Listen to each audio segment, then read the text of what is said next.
Praise the Lord. எசேக்கியேல் 7ஆம் அதிகாரம் 19 முதல் 27 வரை உள்ள வசனங்கள். தங்கள் வெள்ளியை தெருக்களில் எறிந்து விடுவார்கள், அவர்களுடைய பொன் வேண்டா வெறுப்பாயிருக்கும்.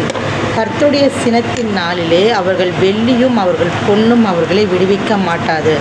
அவர்கள் அதனால் தங்கள் ஆத்துமாக்களை திருப்தியாக்குவதும் இல்லை, தங்கள் வயிறுகளை நிரப்புவதும் இல்லை. அவர்கள் அக்கிரமமே அவர்களுக்கு இடரலாய் இருந்தது. அவருடைய சிங்காரத்தின் மகிமையை அகந்தைக்கென்று வைத்து அதிலே அருவருக்கப்படத்தக்கதும் சீ என்று இகழப்படத்தக்கதுமான காரியங்களின் விக்கிரகங்களை உண்டு பண்ணினார்கள். ஆகையால் நான் அவைகளை அவர்களுக்கு வேண்டா வெறுப்பாக்கி அதை அந்நியர் கையிலே கொள்ளையாகவும் பூமியில் துஷ்டமிருகனுக்கு சூறையாகவும் கொடுப்பேன். அவர்கள் அதை பரிசுத்த குலைச்சலாக்குவார்கள். என் முகத்தை அவர்களை விட்டு திருப்புவேன். அதனால் என் அந்தரங்க ஸ்தலத்தை பரிசுத்த குலைச்சலாக்குவார்கள். பரிகாரர் அதற்குள் பிரவேசித்து அதை பரிசுத்த குலைச்சலாக்குவார்கள். ஒரு சங்கிலியை பண்ணிவையும். தேசம் நியாய தீர்ப்புக்குள்ளான இரத்தப்பழிகளால் நிறைந்திருக்கிறது, நகரம் கொடுமையால் நிறைந்திருக்கிறது. ஆகையால் புறஜாதிகளின் துஷ்டர்களை வரப்பண்ணுவேன்.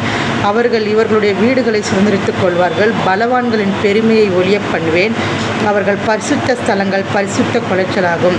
சங்காரம் வருகிறது, அப்பொழுது சமாதானத்தை தேடுவார்கள், ஆனாலும் அது கிடையாது. விக்கினத்தின் மேல் விக்கினம் வரும், துச்செய்தியின் மேல் துச்செய்தி பிறக்கும். அப்பொழுது தீர்க்கதரிசனிடத்திலே தரிசனத்தை தேடுவார்கள், ஆனாலும் ஆசாரியனிடத்திலே வேதமும் மூப்பரிடத்தில் ஆலோசனை மீறாமல் ஒளிந்து போகும். ராஜா துக்கித்து கொண்டிருப்பான், பிரபுவை திகில் மூடிக்கொண்டிருக்கும். தேசத்து ஜனங்களின் கைகள் தளர்ந்து போகும். நான் அவர்கள் வழிகளின்படி அவர்களுக்கு செய்து அவர்கள் நியாயங்களின்படி அவர்களை நியாயம் தீர்ப்பேன். அப்பொழுது நான் கர்த்தர் என்று அறிந்து கொள்வார்கள் என்றார். ஆமென்.